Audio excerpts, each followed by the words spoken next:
हिंदुस्तान के मुसलमानों, कटोरा उठाओ, यहां से पाकिस्तान चले जाओ। ये योगी आदित्यनाथ का बयान है। योगी आदित्यनाथ, एक बात कान खोलकर सुन ले।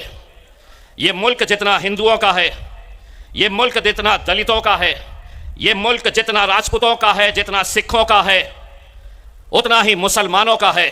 और तुझे जो भाषा समझ में आती है उस भाषा में अब सुन, और तुम भी सुनो। करो रिकॉर्ड और भेजो टखले को कि डराना किसी और को।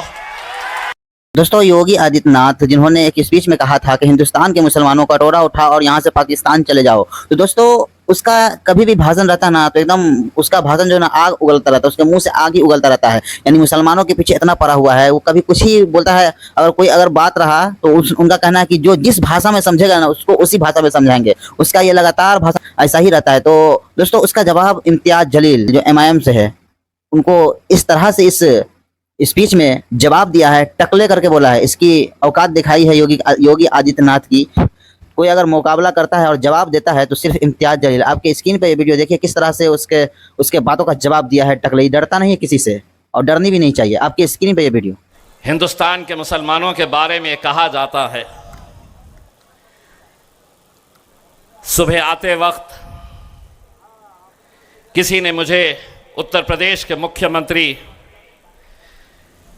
योगी आदित्यनाथ का एक वीडियो भेजा, जिसमें वो बोल रहा है कि हिंदुस्तान के मुसलमानों, कटोरा उठाओ और यहां से पाकिस्तान चले जाओ। अच्छा, ये योगी आदित्यनाथ का बयान है। काम की बात करने से पहले योगी, पहले तेरा हिसाब चुकाता करता हूं। बाप। ढाका के नौजवानों की तरफ से, ढाका के तमाम मुसलमानों के, दलितों के, राजपूत समाज के, सिखों के, क्रिश्चियंस के, सभी जाति धर्म के लोगों की तरफ से योगी आदित्यनाथ एक बात कान खोलकर सुन ले। ये मुल्क जितना हिंदुओं का है, ये मुल्क जितना दलितों का है, ये मुल्क जितना राजपूतों का है, जितना सिखों का है, उतना ही मुसलमानों का है। बिल्कुल। और तुझे जो भाषा समझ में आती है उस भाषा में अब सुन, और तुम भी सुनो।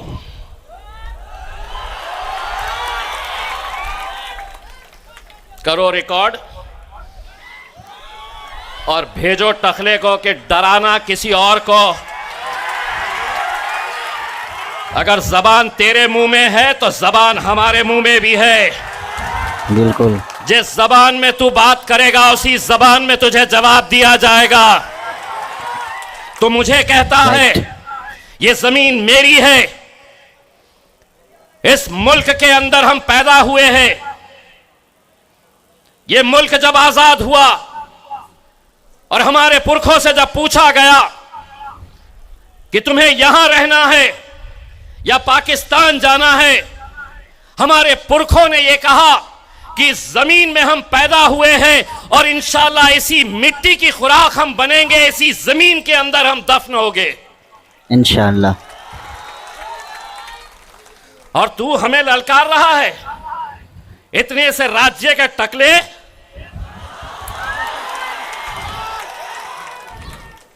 पाकिस्तान चले जाओ। मैं आधा कहूंगा, आधा तुमने कहना। ए योगी, ये मुल्क तेरे, ये मुल्क तेरे। आधा मेरे ऊपर करो, आधा उधर करो।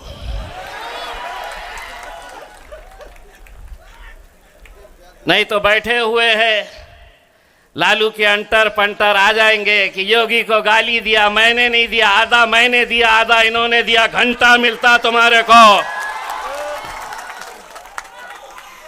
नहीं तो बोलेंगे भड़काऊ भाषण करके गया। मैं क्या करा? मैंने आधा करा। मैंने सुनो,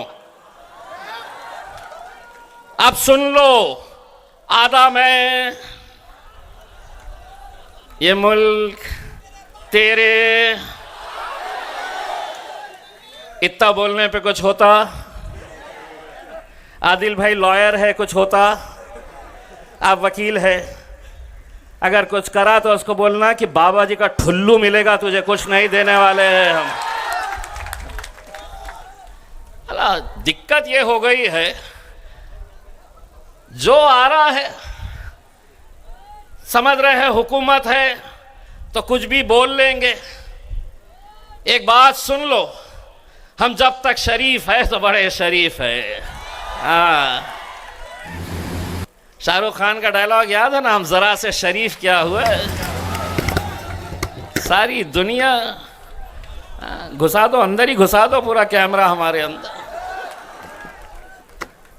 अब जितना बोलना है हम बराबर बोल के चले जाते हैं,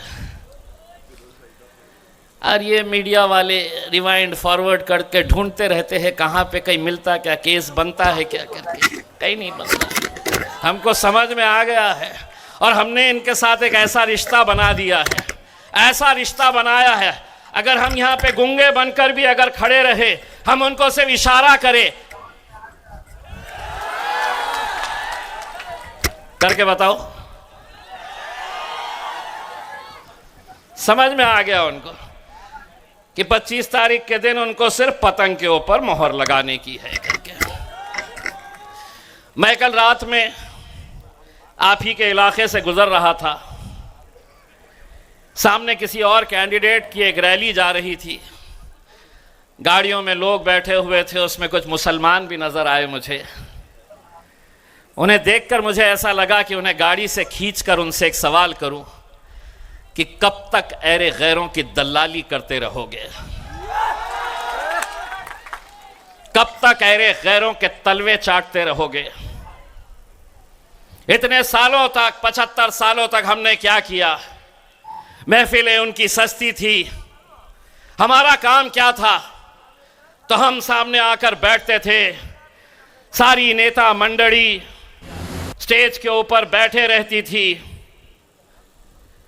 हमने क्या काम किया 75 साल?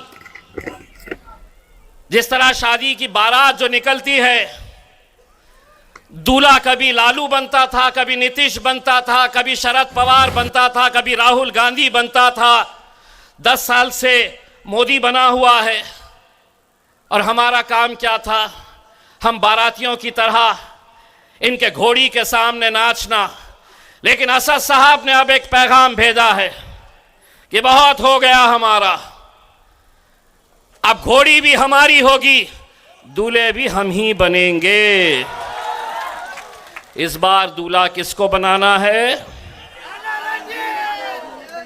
राणा भाई शादी हुई भी है ना, यही ससुराल है, यही ससुराल है, ढाका की ससुराल है। भाभी जी मैं प्रणाम, मैं माफी के साथ आपको ये कह रहा हूं, दूल्हा मतलब सही दूल्हा नहीं बनाना है, इन्हें सिर्फ घोड़ी पर चढ़ाकर इन्हें दिल्ली तक पहुंचाने का है करके। नहीं तो घर में जाते ही राणा साहब भाभी लड़ना शुरू कर डालेंगी, ये कौन सी पार्टी ज्वाइन कर लिए हो जी, दूसरी शादी करने की बात कर रहे हो ये? हम ऐरे गैरों के लिए अब नहीं, इतने सालों तक कभी लालू, कभी भालू, कभी नीतीश, कैसे कैसों को हमने अपनाया है।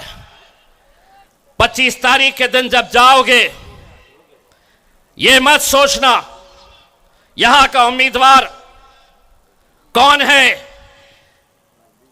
राणा भाई के अंदर आप असदुद्दीन अवैसी साहब को देखना और उस दिन मोहर लगाना असदुद्दीन अवैसी साहब के नाम के ऊपर। उसमें तो दोस्तों देखा आपने कि इम्तियाज जलील किस तरह से उससे जवाब दिया। और दोस्तों ज़्यादातर देखेंगे कि बीजेपी के, भारतीय जनता पार्टी के जितने भी लोग हैं, मुसलमानों के खिलाफ इतना भड़काऊ भाषण देते रहते हैं, यानी उससे इतना नफरत करते रहते हैं। और ये इम्तियाज जलील उसको जवाब दिया बराबर, जैसे योगी आदित्यनाथ बोलते रहते हैं कि जो जिस भाषा में समझेगा उसी भाषा में समझाया जाएगा। तो आपको भी अभी जवाब दिया है कि जो जिस भाषा में समझेगा उससे उसी भाषा में समझाया जाएगा। तो दोस्तों ये थे इम्तियाज जलील जो एमआईएम पार्टी से है। देखे दोस्तों, ये तो किसी से डरता ही नहीं। दोस्तों ये मेंबर ऑफ पार्लियामेंट में भी किसी से नहीं डरता रहता है, पूरा मेंबर ऑफ पार्लियामेंट को हिला देते हैं जब ये खड़े हो जाते हैं, तो ये किसी से डरते ही नहीं है। और इसके स्पीच का मीडिया वाले ने इंतजार करते रहते हैं कि कौन सा ऐसा स्पीच बोल दे जो वायरल हो जाए, इस पर टिप्पणियाँ करने लगे लोग।